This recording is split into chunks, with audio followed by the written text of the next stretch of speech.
T-shirt பழசாயிடுச்சுன்னா அதை தூக்கி போடாமல் இந்த மாதிரி யூஸ்ஃபுல்லாக பயன்படுத்திக்கோங்க. இந்த மாதிரி 2ஆக மடித்து போட்டு அதோட கைப்பகுதியை ஃபஸ்ட்டு அப்படியே கட் பண்ணி எடுத்துக்கோங்க. இதோட முன்பக்கம் திருப்பிட்டு அந்த நெக்கை மட்டும் லைட்டாக இந்த மாதிரி கட் பண்ணிக்கோங்க. ஃபுல்லாக கட் பண்ணாமல் கொஞ்சம் கேப் விட்டு கட் பண்ணிக்கோங்க. அதுக்கப்புறம் வந்து அந்த ஷோல்டர் 2ஐயும் ஃபுல்லாக கட் பண்ணிக்கோங்க. அதை அப்படியே திருப்பிட்டு பின்பக்கம் இருக்கிற பகுதியை லைட்டாக மடித்து விட்டு அதையும் இப்படி வந்து கட் பண்ணிக்கோங்க. இதோட டீட்டெயில்டு வீடியோ நான் இதுக்கு கீழே வந்து டேக் பண்ணுறேன். அது செக் பண்ணிங்கன்னா உங்களுக்கு டீட்டெயிலாக புரியும். இதை அப்படியே 2ஆக மடித்து அப்படியே ஃபுல்லாக கட் பண்ணி எடுத்துக்கோங்க. அதுக்கப்புறம் அதே போர்ஷன்லேயே பக்கத்தில் வந்து கொஞ்சம் கேப் விட்டு இந்தளவு கட் பண்ணிக்கோங்க. ஃபுல்லாக கட் பண்ணாதீங்க, கொஞ்சம் கேப் விட்டுக்கோங்க.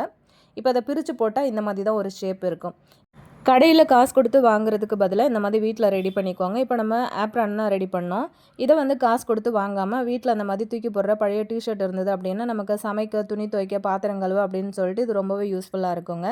நம்ம போடுற ட்ரெஸ்ஸும் வந்து அழுக்காகாது, அதே மாதிரி ஈரமாகாமல் நம்ம வேலையும் முடிக்கலாம். பிடிச்சிருந்தா லைக் பண்ணி ஷேர் பண்ணுங்கள், சப்ஸ்கிரைப் பண்ணிக்கோங்க.